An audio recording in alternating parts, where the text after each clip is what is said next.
योगी एक फॉरेस्ट अफसर था।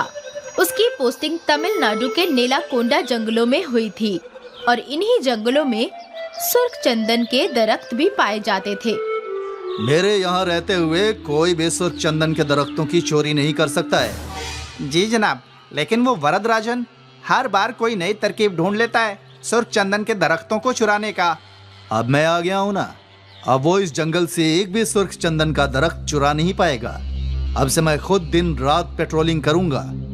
और वैसे भी चेक पोस्ट पे जिस अफसर की ड्यूटी है, मुकेश, वो भी बेहद ईमानदार है। मुझे उससे राब्ता करना होगा। ठीक है जनाब। चलो चेक पोस्ट पे चलते हैं। हवलदार फॉरेस्ट अफसर योगी को चेक पोस्ट के पास ले गया। आदाब जनाब, गुड मॉर्निंग। बहुत नाम सुना है जनाब आपका, आज पहली दफा देख रहा हूँ। शुक्रिया, मैंने भी तुम्हारी ईमानदारी के किस्से सुने हैं। शुक्रिया जनाब। हमें गाड़ियों की जांच और बढ़ानी होगी। अब भी सुर्ख चंदन की तस्करी हो रही है। ऐसे ही चलता रहा तो सुर्ख चंदन का दीदार भी मुहाल हो जाएगा। मुकेश जनाब, मैं जानता हूँ इन सब के पीछे वो वरदराजन है, तो तुम उसका कुछ करते क्यों नहीं? जनाब वो इन्हीं जंगलों में पला बढ़ा है, जंगल के कोने कोने से वाकिफ है। जब भी हम उसे पकड़ने दौड़ते हैं वो जंगलों में गायब हो जाता है। कम से कम हम सुर्ख चंदनों को इस चेक पॉइंट से बाहर जाने से तो रोक ही सकते हैं ना? जी जनाब, मैंने और फोर्स की दरख्वास्त की है। अगले हफ्ते से और 2 हवलदार इस चेक पॉइंट पर होंगे। उम्मीद है अब सुर्ख चंदन की तस्करी बंद हो जाएगी। अब मिलकर करेंगे तो यकीनन होगा। उस रोज से फॉरेस्ट अफसर खुद गाड़ी पर जंगलों में पेट्रोलिंग का काम करता था, खास करके रात के वक्त। यहाँ जंगल के भीतर डेरा जमाए वरदराजन को योगी के आने की खबर मिली। भाई, वो योगी जंगल में दिन रात पेट्रोलिंग कर रहा है। अब हम कैसे सुर्ख चंदन का दरख्त काटेंगे?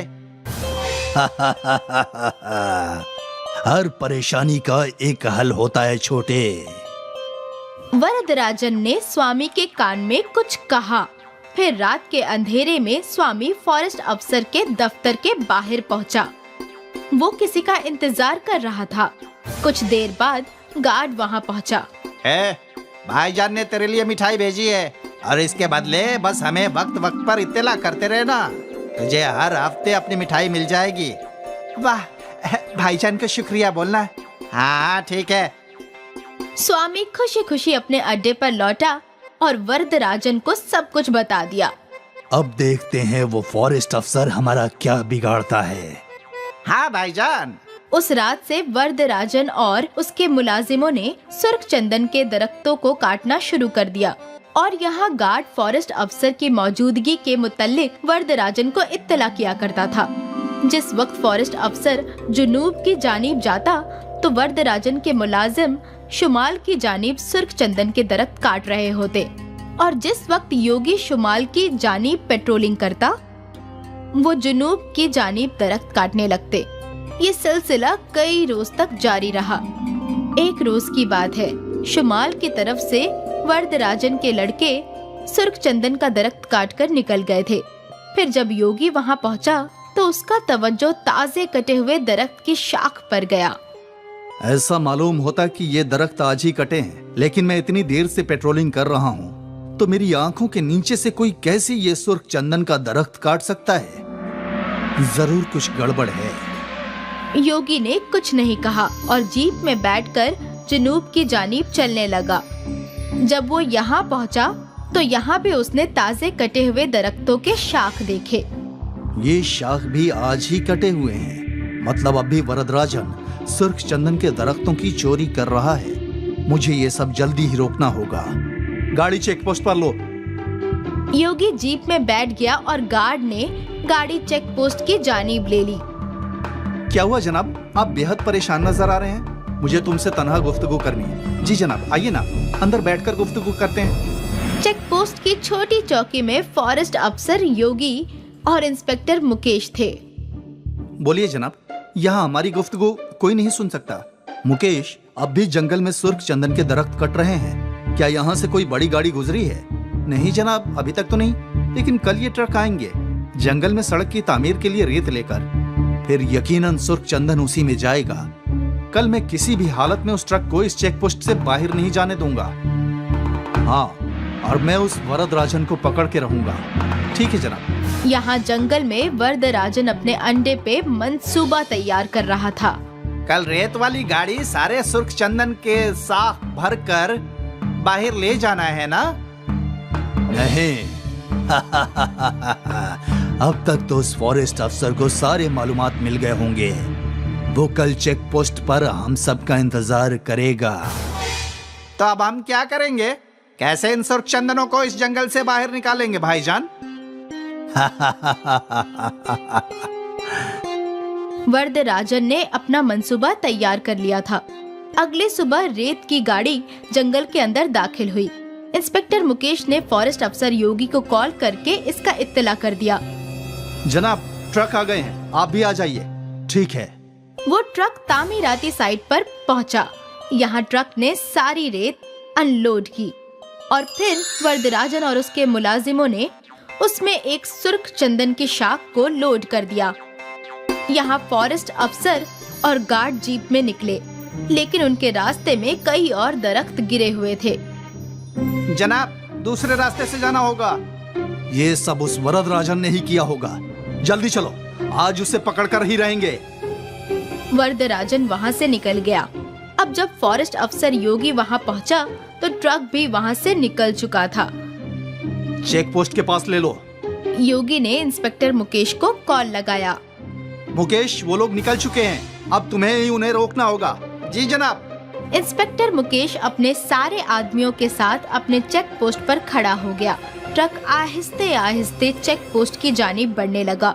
चेक पोस्ट पर मुकेश और सारे पुलिस वाले बंदूक तान कर खड़े थे। ड्राइवर ने पुलिस वालों को देखा और उसने गाड़ी रोक दी और पीछे से फॉरेस्ट अफसर ने अपनी जीप लगा दी। ट्रक को चारों सिमट से घेर लिया था। हवलदार, चेक करो, ट्रक में क्या है? हवलदार ट्रक के अंदर चढ़ा।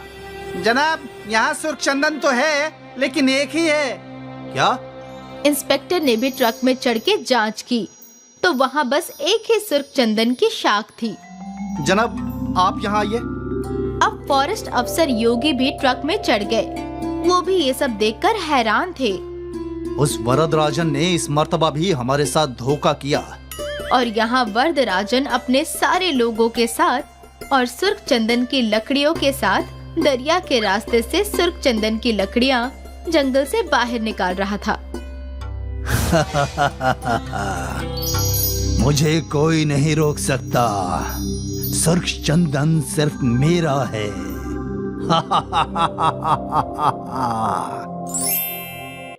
एक बार की बात है, एक किसान के पास बहुत जमीन थी, लेकिन उसे अपनी फसलों की उचित कीमत नहीं मिल पा रही थी, जिससे वो परेशान हो गया था। हाँ, पिछली बार मुझे फसल की अच्छी कीमत नहीं मिली थी। क्या करूं? इस बार क्या बोऊं? किसान अपनी औरत के पास जाता है। अरे सुनती हो? बताइए, क्या बात है? फसल बोने का वक्त आ गया है। इस बार खेतों में क्या बोएं? वही जो हर साल बोते हैं। अरे मगर उससे कोई मुनाफा नहीं हुआ। पिछली बार तो तुमने देख ही लिया ना, पूरा का पूरा घाटे का सौदा रहा। और हम कर भी क्या सकते हैं? मैं सोच रहा हूँ इस बार कुछ अलग बोया जाए। क्या आपका चरस, गांजा और अफीम बेचने का इरादा है? अरे नहीं, ये सब नहीं। क्या तुम सफेद चंदन के बारे में कुछ जानती हो? सफेद चंदन? अरे हाँ, सुना तो बहुत है उसके बारे में कि उनकी लकड़ियाँ बहुत महंगी बिकती हैं। हाँ, उसकी लकड़ी बेचकर हम बहुत अच्छा मुनाफा कमा सकते हैं। लेकिन उसकी खेती करना इतना आसान नहीं है। हाँ, ये तो है। सफेद चंदन को उगाने में तो बहुत साल लगते हैं, मगर उससे मुनाफा बहुत अच्छा होगा। ठीक है, फिर इस बार हम अपने खेतों में सफेद चंदन ही बोएंगे। मैं बाजार से चंदन के पौधे लेकर आता हूँ। किसान बाजार जाता है और बाजार से सफेद चंदन के बहुत सारे दरख्त के पौधे ले आता है। किसान और पत्नी दोनों मिलकर उसे अपने खेतों में लगा देते हैं। लो जी, पौधे तो लगा दिए, अब हमें इनकी देखभाल भी अच्छे से करनी होगी। हाँ, तभी तो अच्छी लकड़ी तैयार होगी। हम हमेशा इनकी सिंचाई करेंगे और समय समय पर इन्हें खाद भी देंगे। किसान और उसकी पत्नी कुएं से पानी लाकर चंदन के पौधों में डालने लगे। अब वो दोनों इन पौधों की अच्छी तरह से देखभाल करने लगे। पौधे धीरे धीरे बड़े हो रहे हैं। अब इन्हें ज्यादा भोजन की जरूरत है। आप बाजार जाकर खाद ले आइए। ठीक है, तुम भी साथ चलो। इतनी खाद मैं अकेला नहीं ला पाऊंगा। किसान और उसकी पत्नी दोनों बाजार जाते हैं और बाजार से 2 बोरियां खाद की लेकर आते हैं। दोनों मिलकर पौधों की जड़ों के पास छोटे छोटे खड्डे करते हैं और उनमें खाद डालते हैं। यहाँ तो छोटी छोटी घास उगाई है, हमें इसको हटाना होगा। हाँ, तभी तो पौधे अच्छी तरह से विकसित होंगे।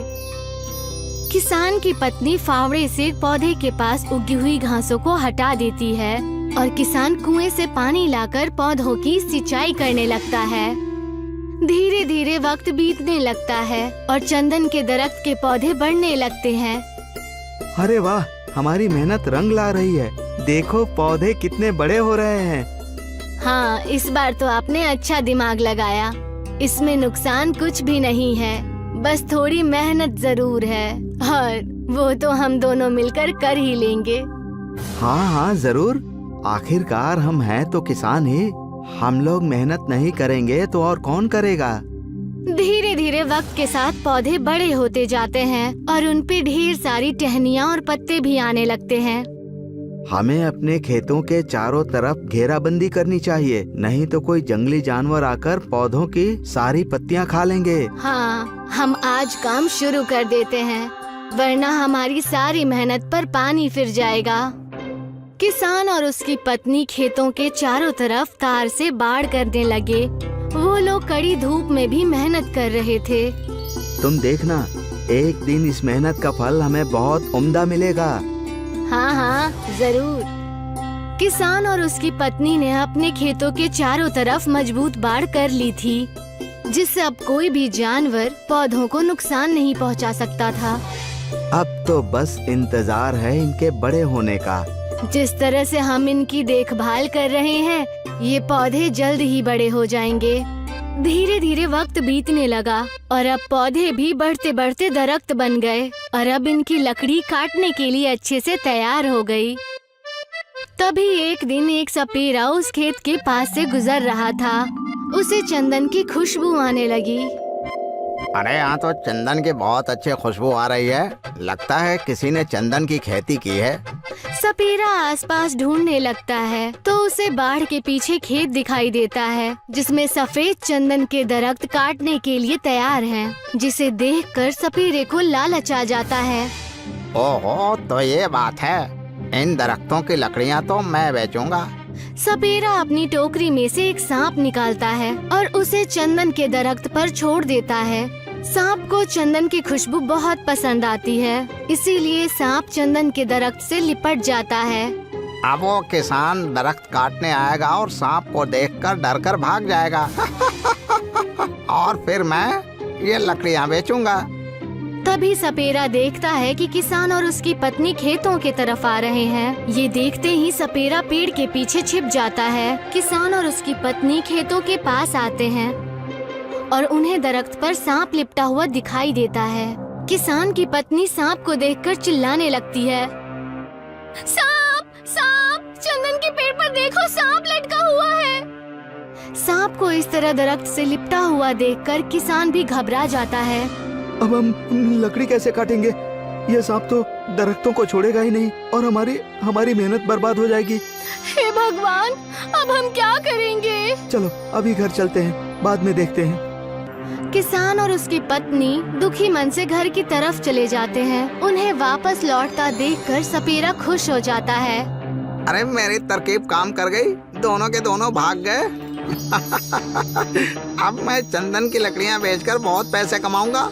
सपेरा आरी लेकर दरख्त काटने के लिए जाता है। जैसे ही वो दरख्त काटने लगता है, वो सांप फुफकारने लगता है। अरे मेरे शेर, मुझे ही डराएगा क्या? मैं तो तेरा मालिक हूँ। अपने मालिक को नहीं पहचान रहा? सपेरा सांप को दरख्त से निकालने की कोशिश करता है, लेकिन सांप ने दरख्त को मजबूती से पकड़ रखा है। सपेरा बहुत ताकत लगाता है, लेकिन वो सांप को दरख्त से नहीं निकाल पाता। बहुत कोशिश करने के बाद सपेरे को गुस्सा आ जाता है और वो सांप को आरी से नुकसान पहुंचाने की कोशिश करता है, जिसके बाद सांप सपेरे को डस लेता है और वो सपेरा वहीं मर जाता है। सपेरे को मारने के बाद वो सांप एक छेद के अंदर चला जाता है। जब अगले दिन किसान और उसकी पत्नी खेत पर आते हैं तो वो देखते हैं कि दरख्त पर सांप नहीं है, जिससे वो बहुत खुश हो जाते हैं। ऊपर वाले ने हमारी सुन ली, वो सांप दरख्त को छोड़कर यहाँ से चला गया है। हाँ, अब हम लकड़ियों को काटकर बेच देंगे। किसान और उसकी पत्नी खुशी खुशी चंदन की लकड़ियों को काटने लगे और उन्हें बाजार में बेचने के लिए चले गए। सीख: लालच बुरी बला है और लालच का फल हमेशा नुकसानदायक होता है और इसीलिए हमें लालच बिल्कुल नहीं करनी चाहिए और दूसरों की चीजों पर बुरी नजर नहीं डालनी चाहिए। ये कहानी है दिल्ली के रणबीर की। रणबीर एक ईमानदार और नेक दिल पुलिस वाला था। रणबीर हमेशा अपना काम ईमानदारी और लगन के साथ किया करता था। इंस्पेक्टर रणबीर, दिल्ली में अब आपको पूरे 6 साल हो गए हैं और पूरा दिल्ली शहर तुम पर नाज करता है। इसलिए हमने फैसला किया है कि अब तुम्हें दरियागंज जाना है और वहाँ भी ऐसे ही हिम्मत और बहादुरी से काम करना है। यस सर, ये मेरे लिए बड़ी खुशकिस्मती की बात होगी अगर आप सब मुझे ऐसा मौका देंगे। वैसे भी मेरे पास कोई नहीं है जो मेरी फिक्र करे। हम है ना तुम्हारे साथ, तुम उसकी चिंता मत करो।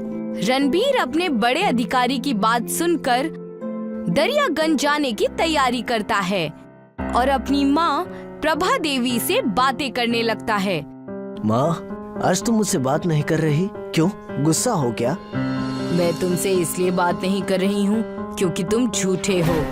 इतनी गहरी बात तुमने मुझसे छुपा कर रखी है और तुम कह रहे हो कि मैं बात नहीं कर रही। अच्छा माँ, तो तुम्हें पता चल ही गया, पर तुम्हें मैं दरियागंज की बात बताने ही वाला था। लेकिन मैं चाहती हूँ कि तुम वहाँ पर न जाओ। तुम्हारे दरियागंज जाने से कई सारी तकलीफें हो सकती हैं।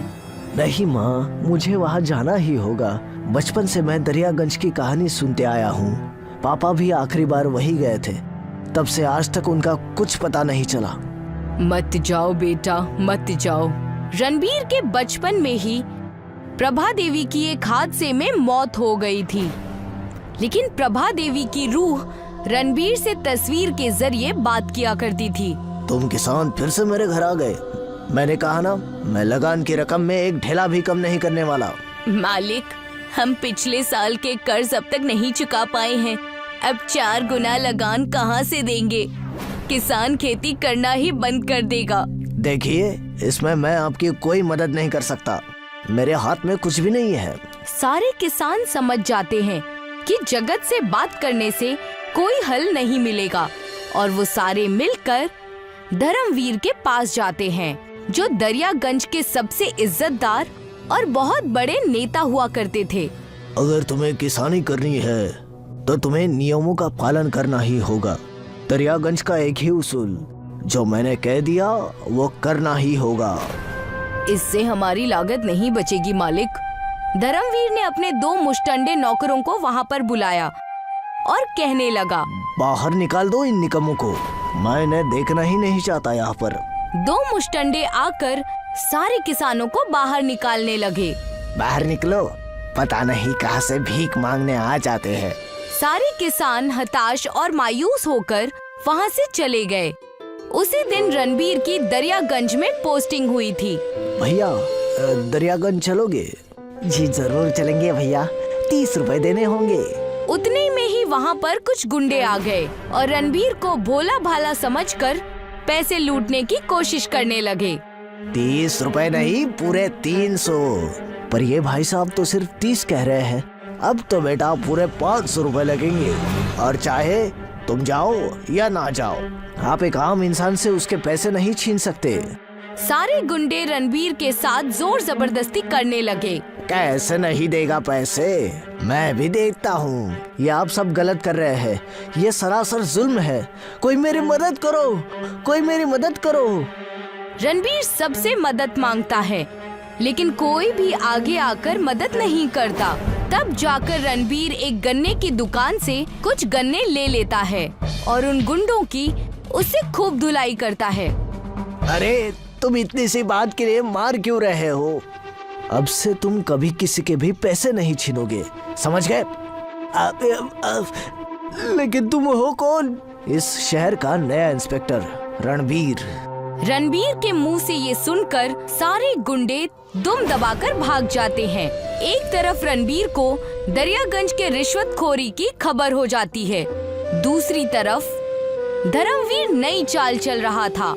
इस जंगल में सारे लाल चंदन के घर है, इसे हमें संभाल कर ही रखना है। जी मालिक, मैं क्या सेवा कर सकता हूँ आपकी?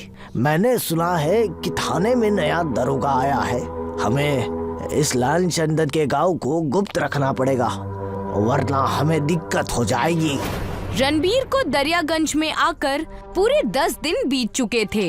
रणबीर अब धर्मवीर के बारे में सब कुछ जान चुका था। हमें अगर दरियागंज को करप्शन से बचाना है तो हमें कैसे भी इस धर्मवीर को पकड़ना होगा। यस सर, लेकिन आज तक ऐसी हिम्मत किसी ने नहीं की सर। रात के 2 बज रहे हैं, धर्मवीर को पकड़ने का इससे अच्छा मौका नहीं मिलेगा। रणबीर और उसके साथी हवलदार रात 2 बजे ही धर्मवीर के घर चुपके से चले जाते हैं। वो धर्मवीर एक तस्वीर के पास बातें कर रहा होता है। प्रभा दीदी, मैंने आज भी कोई बुरी चीज नहीं की। मैं कुछ लोगों का भला करना चाहता हूँ, इससे ज्यादा कुछ नहीं। तुम बहुत बुरा फंसने वाले हो धर्म। रणवीर धर्म को तस्वीर से बातें करता देख सहम जाता है और जैसे ही धर्मवीर के पास जाकर तस्वीर देखता है तो उसमें प्रभा देवी यानी कि अपनी माँ का चेहरा नजर आता है उसे। ये नहीं हो सकता, ये नहीं हो सकता। आखिर ये कैसे मुमकिन है? कौन हो तुम और इतनी रात को मेरे मकान में क्या कर रहे हो? ये मेरे माँ की तस्वीर है जिनका नाम प्रभा देवी था, लेकिन तुम कौन हो और ये तस्वीर तुम्हारे घर में क्या कर रही है? तब जाकर धर्मवीर ने सारी सच्चाई बताई। मैं तुम्हारा मामा हूँ बेटा, और ये मेरी बड़ी बहन थी। कई साल पहले दरियागंज में तुम्हारे पापा और तुम्हारी माँ दोनों लापता हो गए थे। तुम्हारे पिता तो आज तक नहीं मिले और मेरी बहन गुजर गई। धर्मवीर और रणबीर बात कर ही रहे थे कि चारों ओर हवाएं चलने लगी। जंगल में बहुत तेज रोशनी हुई जो कि पूरी अंधेरी रात में सूरज के समान थी। गांव के सभी लोग उस रोशनी को देखने के लिए जंगल की ओर जाने लगे। रोशनी लाल चंदन के गांव से आ रही थी। ये तो हमारे लाल चंदन के घरों से रोशनी आ रही है। क्या माजरा है? चंदन की तस्करी? लेकिन ये सब क्या है? रोशनी का पीछा करना होगा। धर्मवीर और रणबीर उस घने जंगल में चले गए और उनका पीछा जगत भी करने लगा। वहाँ उन्होंने देखा कि पूरा लाल चंदन का गांव हवा में उड़ रहा है। रणबीर और धर्मवीर की आंखें फटी की फटी रह गई थी। पूरा लाल चंदन का गांव उन्हें हवा में नजर आ रहा था। ये गांव, ये लाल चंदन का गांव हमारे ऊपर कैसे है? ये तो अनहोनी के निशान है। उतने में ही वहाँ से श्यामू प्रभा देवी की तस्वीर लेकर आया जो कि चमक रही थी। मालिक, मालिक, ये तस्वीर चमक रही है। लगता है माँ कुछ कहना चाहती है। लाओ तस्वीर मुझे दो। इस लाल चंदन पर सिर्फ और सिर्फ दरियागंज के किसानों और तुम्हारा हक है। आज से कुछ साल पहले सब कुछ तुम्हारे मामा ने हमसे छीन लिया था और अब मैं ये खुलासा सबके सामने करती हूँ।